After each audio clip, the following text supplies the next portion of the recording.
Hello sa ating supporter. Ito na yung pagpapalit ng timing belt ng EcoSport. So, tignan mo maigi para matutunan mo at pwede mong gawin ito, pero may mga kailangan ka.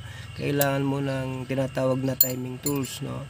So, ito yung ating gamit at saka yung tinatawag na timing pick. Ito ituro ko mga kajak. So mga kajak, ito mga kajak, tignan nyo, may mga crack na yung kanyang timing belt. So need na talaga itong palitan. 40,000 kilometers, pinapalitan na natin, no mga kajak, kasi ito umabot na siya ng almost 60 ata o 50. So 40 to 50 mga kajak, palitan nyo na ng timing belt para sigurado tayo. So ito yung yung sinasabi natin, kailangan natin ng timing tools, no. Nilalagay natin dito sa camshaft, tsaka yung timing pick nasa ilalim. So nilalagay na natin yung timing pick mga kajak at ilalagay natin sa top dead center yung ating tinatawag na sasakyan. Mo ng timing pick sa likod. Kailangan nakasagad siya sa loob. Pasok na pasok, ha. Para naka top dead center siya. Yeah. Pasok na pasok. Patingin. Yan. Ayun, sagad. Ayan yung timing pick, yung ating yung ating supporter. Ayan, ito ang tawag yan, timing pick. Ito. So, ayan, lagyan mo lang ng higpitan mo lang ng kahit na kamay, basta't mahigpit, ha. Okay. Tapos ikutin uli natin siya clockwise. Ikutin mo clockwise, kit. Maririnig mo yung tutunog diyan. Wag dahan-dahan. Sige. Sige. Ayun. Sumagad na. Ibalik mo ng konti. Ulitin mo. Patunogin mo uli. Sige. Ayun. Ibig sabihin naka top dead center na yan. Nakalak na siya. So ngayon ito ibabalik na rin natin. Itong dito sa camshaft naman to. So ibig sabihin saktuhan yan. Ayan sir. No? So pasok mo muna to. Make sure na nakapasok ito, no. Kasi iba may hindi makapasok. Pagka kinalas mo na yung tensioner, ayan, makakadiskarte ka na. Make sure na magkasama itong dalawang to. Ito yung camshaft natin. So pag niluwagan natin yan, may kaunting allowance lang yan, pero hindi yan dapat isang ngipin, no, para sakto-sakto yung ating ipapasok nyo tong timing tools nyo sa may camshaft. Tapos yung top dead center sa timing pick. So ibig sabihin naka-timing yan bago natin alisin yung belt. Ito Mark. Kasi mo. Maraming pa-chip-chip. Tsaka maraming revision. Maraming revision. Tsaka narinig pa siya, dagdag. Tapos yun tapos biglang Babaguhin naman. Alisin natin yung ating tinatawag na pag-building. tensioner. Ito yung tensioner. Isang plano lang yan. Sir, Naka-uniform na dumi na rin, tensioner natin. Kaya sinasabay talaga yan, tensioner. May kalug-kalug May kalug-kalug na Pwede rin. na pong tanggalan itong lid. Ipasok. So, sir, make sure na dapat itong itong ngipin ng timing belt natin bago natin salpak. So unahin muna natin dito. Kung hindi lalapat, nakikita nyo ito. Ito yung ginagamit. Yan. Ipapasok nyo ng ganyan. Tapos yan. Pagka hindi lalapat, yan, medyo ito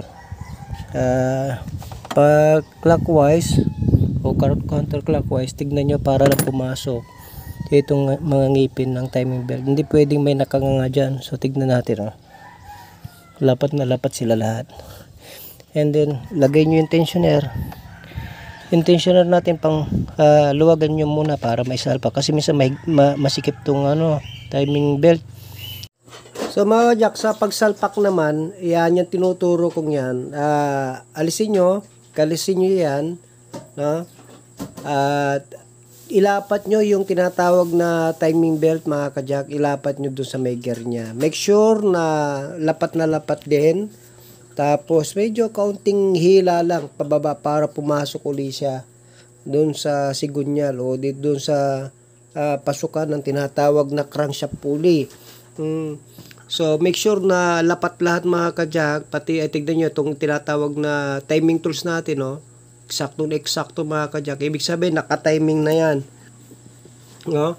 Nung binaklas natin, at ito kinakabit na natin yung bago. So nilagay ko na yung tensioner, nilagay na natin yung timing belt na bago. Ayan, tignan nyo mga kajak, oh. So naka-timing na yan, maayos na yan, and then ibabalik nyo na yung timing cover ng crankshaft, and then ibalik nyo na rin yung tinatawag na crankshaft pulley natin, no? Higpitan natin. Meron din akong videos mga kajak kung paano magbaklas nung tinatawag na crankshaft pulley technique, no? May technique tayo dyan mga kajak. At saka meron din ako dyang tutorial na technique din paano maipasok naman yung drive belt ng tinatawag na EcoSport. So hinihigpitan na natin tong kanyang tensioner mga kajak, tapos ipakita ko kung makikita nyo yung pinaka nakasiksik doon na parang Allen wrench.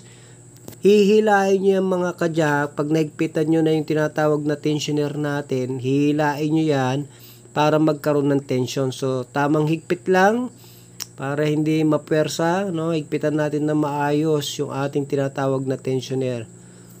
So, tignan nyo maigi mga kajak, no? Madali lang naman ito. Pero kung kayo alanganin at wala naman kayong timing tools, huwag nyo nang gagalaw yung mga kajak na ko.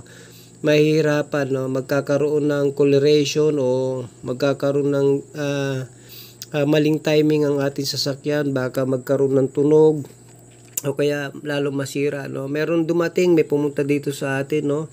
Ganyan ang nangyari. May mga lumalagi-lagitik, no? At ni-retiming ko, okay naman na siya. So yun, nakita nyo mga kajak, hinugot ko yung yung parang pinakapako niya, no? Ayun, nagkaroon na agad siya ng tension. So good na yan mga kajak. So mga kajak, okay na, no? Pinandar na natin yung EcoSport na ginawa natin. Nagpalit tayo ng timing belt at saka yung tinatawag na tensioner pulley, sinabay na rin natin. Laging sabayan, laging pares siya mga kajak, no? Kasi pagka nagbukas tayo ng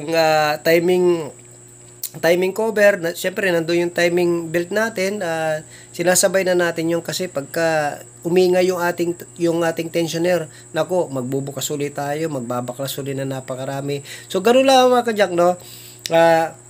Binuksan natin yung ipinakita natin kung paano magpalit, no? Sa pagbabaklas mga kajak ay meron din naman akong tutorial diyan sa pagbabaklas ng tinatawag na EcoSport. Makikita nyo naman yung baklasin dyan. So, especially yung timing cover, meron dyan mga tornilyong G's, and then dun sa ating tinatawag na bracket, ng tinatawag na mga pulley natin, tapos yung ating tinatawag na alternator, babaklasin din, and then yung ating tinatawag na shock mounting, no, sa passenger side, babaklasin din natin yung ating tinatawag na reservoir.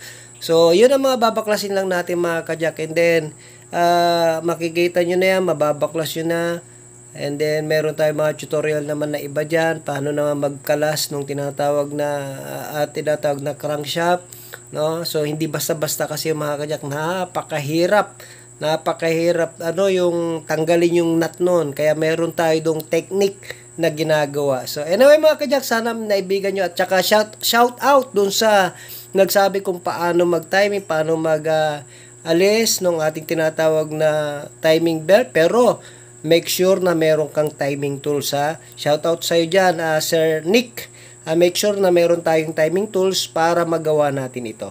God bless!